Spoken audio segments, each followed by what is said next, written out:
Одни неприятности. На чердаке жил котенок по имени Гав. Он был рыжий.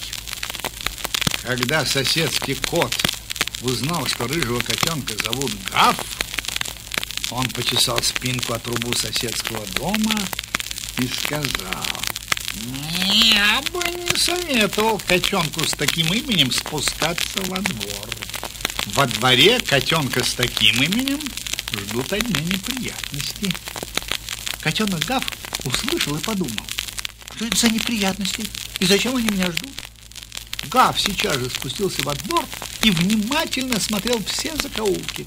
Нигде никаких неприятностей не было. В это время во двор вышла большая собака.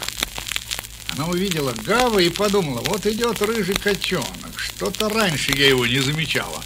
Эй, ты, рыжий, позвала собака. Как тебя зовут? Гав, сказал котенок. Что? Удивилась собака. Гав, ах ты еще и дразнишься, закричала собака и погналась за котенком так быстро, что чуть-чуть его не поймала. Когда котенок примчался на свой чердак, соседский кот спросил его: ну, убедился, что во дворе тебя ждут неприятности? Нет, сказал котенок, не убедился. Я их искал и уже почти совсем нашел, но меня собака прогнала.